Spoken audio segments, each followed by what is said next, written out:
अस्सलाम वालेकुम, कैसे हैं आप सब लोग। उम्मीद करती हूँ सब ठीक होंगे, खैरियत से होंगे। आज हम बात करेंगे उन लोगों के बारे में जो इन अलामात के साथ हैं, बहुत ज़्यादा परेशान हैं, तबीयत में बेचैनी है, चीज़ों से लोगों से उलझन हो रही है, बेचैनी की हालत है।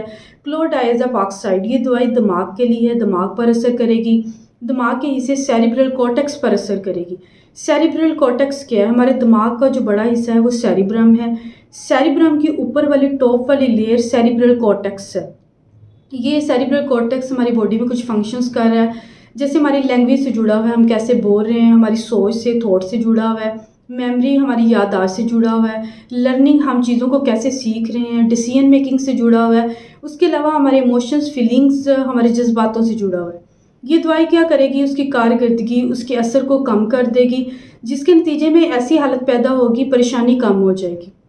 और सबसे अहम बात, जो औरतें, जो फीमेल्स प्रेग्नेंट हैं, हामला हैं, वो इस दवाई का इस्तेमाल बिल्कुल नहीं करेंगी। इस दवाई के इस्तेमाल से रहम में मौजूद बच्चे पर बुरे असरात ज़ाहिर हो सकते हैं। अब आपने इसकी खुराक कैसे इस्तेमाल करनी है? 5 या 10 मिलीग्राम की खुराक आपने दिन में 3 दफ़ा इस्तेमाल करनी है, हस्बे ज़रूरत इस्तेमाल करनी है। मुसलसल इस दवाई का इस्तेमाल नहीं करना। मुसलसल इस्तेमाल से क्या नुकसान होगा? मरीज़ इस दवाई का आदी हो जाएगा। अल्लाह पाक आपको शिफा दे। अपना ख्याल रखें। खुदा हाफिज़।